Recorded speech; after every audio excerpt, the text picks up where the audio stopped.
This is episode 1 of Spiritual AF with Pixie Rose, the podcast for people going on their spiritual journey, knowing we are spiritual beings having a human experience.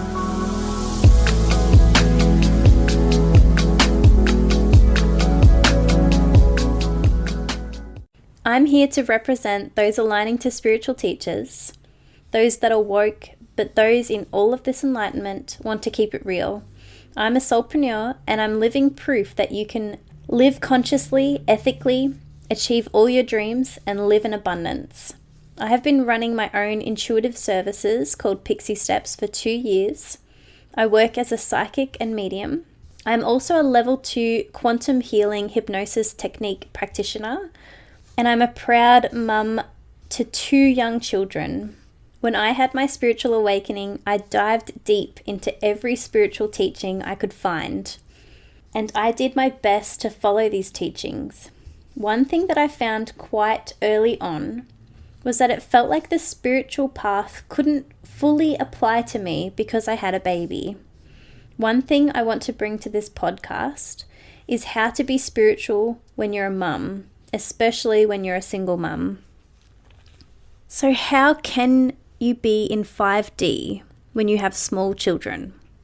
Kids that keep you up at night, kids that don't listen, that won't let you fill up your cup, who interrupt your self-care practices, kids that interrupt your creative flow, kids that tell you they hate you or that you are dumb. When you are given experiences like this, it is easy to judge yourself.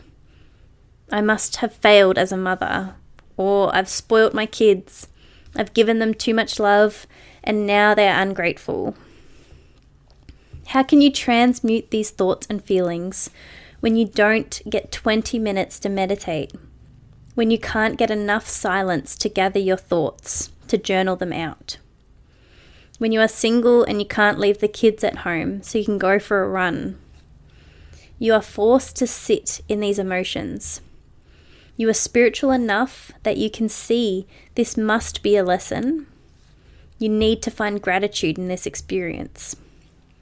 But really, a big part of you just wants to cry.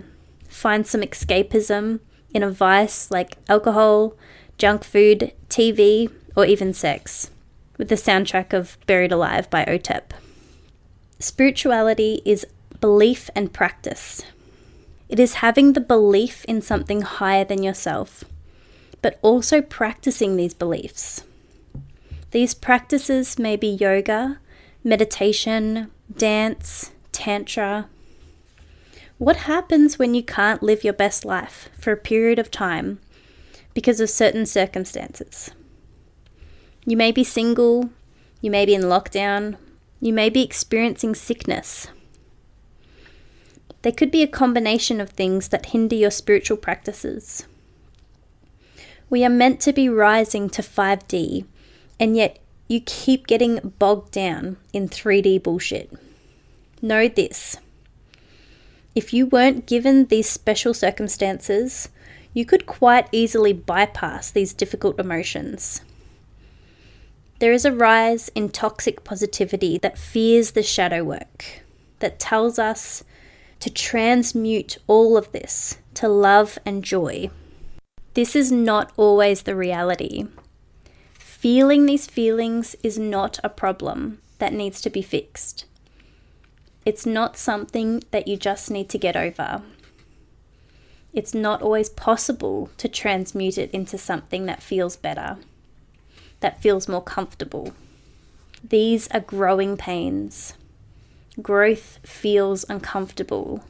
If you bypass your growth, you're going to miss out on these really juicy lessons, the ones that define you.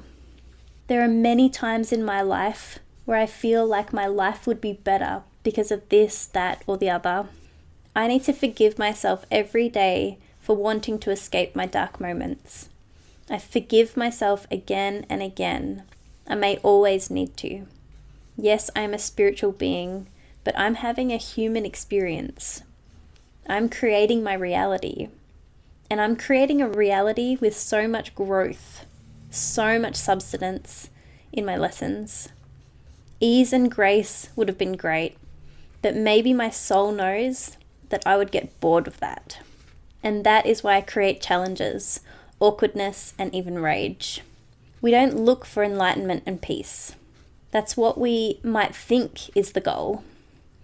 But this is not something that can be achieved in this reality. I do dream of a reality that's different, and sometimes I do experience 4D or 5D, and it feels amazing. But then my soul needs to expand further, and the only way I do this is to go through the darkness, to feel this growing pain. And then once it's over, you can see the beauty in it all. Really, it doesn't feel beautiful at the time. It's like art depicting life. As an artist, we can make that pain look beautiful, but really it was painful, and it didn't feel beautiful at the time.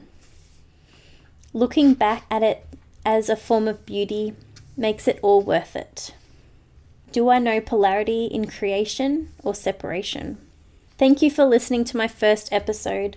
If you enjoyed this, make sure to follow this podcast for more interdimensional conversations on all things life, death, and everything in between. Remember, if your wings have been clipped off, they can always regrow.